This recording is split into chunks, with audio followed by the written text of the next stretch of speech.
Good morning, everybody.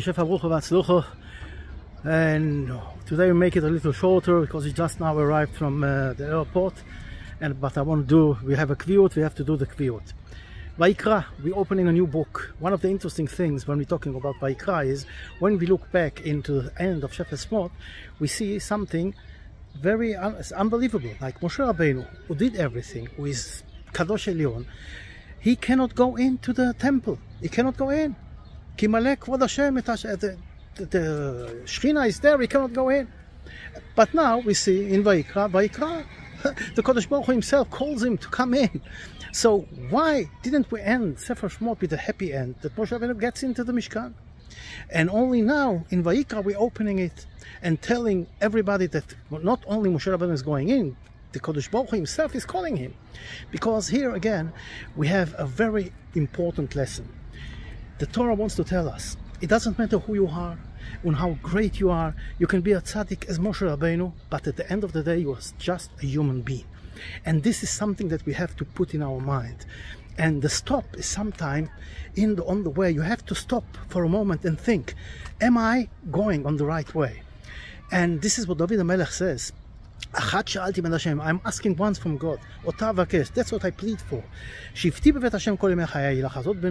want to sit in the house of God all my days, all my life. What is levaker bechalo? Says the Rasha Hirsch. Levaker is bikoret, is criticize. Give me the power of criticize, even though I'm sitting in the house of God and talking about somebody who David HaMelech. There is nobody is greater than David HaMelech, but still he is saying and asking God that will give him the power of criticism to see if he's still on the right way. Because sometimes when you feel big and you feel good and you think that you are doing the right thing, you can do the biggest mistakes. And it always reminds me of a friend I had years ago who is a kid, had a very rare illness, and he opened a charity thing, Amuta, and it was going very well. And then one day I'm reading the paper that he is on trial because of committing felony or whatever in the Amuta. And from what I understood from the story is that it was getting bigger and bigger, and he had to spend a lot of time in the Amuta, and it took all his time, so he took a salary that he has to live, and then he put his wife in, and then his children, and then cars, etc., etc., etc. In the end of the day, it came to that not only that the illness didn't get, that those who were ill didn't get any money, he spent all the money and owed the bank a fortune. And this is a guy that had the best intention in the world, I'm telling you. So we see that in life you have to have the power of criticizing, and that will show you that you are still on the right way. And while we're talking about this, we can also see this, the Vayikra, the Alef is a small Alef. Why is the Alef small? And there is so much to learn about this small Alef, which is unbelievable. The small Alef is telling us,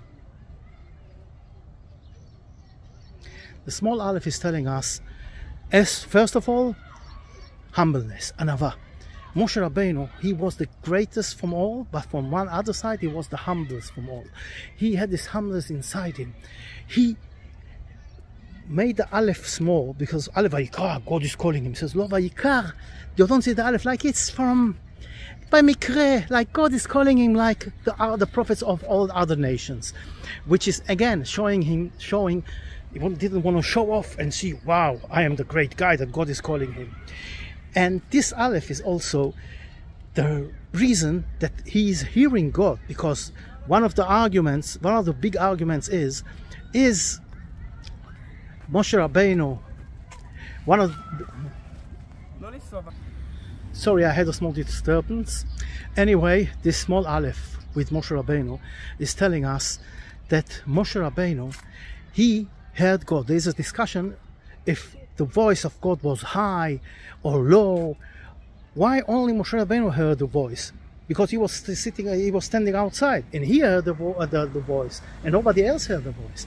Because if you want to hear the voice of God, it has to come from humbleness.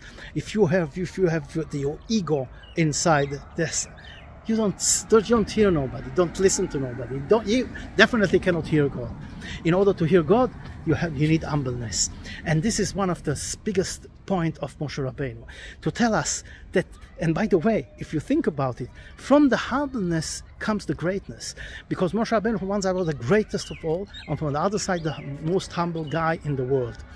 And this Alef is also the symbol of Alufo Shel Olam, the champion of the world, which is God. And unfortunately, not always we see him. We think, it happened, just happened. No, nothing just happens. Everything is from God. So we have to look very carefully and see that God is everywhere. God is wherever we look. God is there. God is leading the world. God is controlling the world. God is doing everything. But as we said, if we are in an ego trip, we cannot see all the beautiful things that God is doing. So from humbleness, we can come to greatness. Humbleness is also the gate to greatness. And we have to understand, humbleness doesn't mean that you don't use your talent.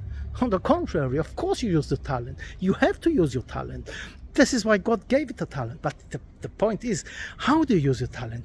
And do you understand that everything you got is not, you didn't do it, it's all from God. The minute you understand this, everything is much clearer.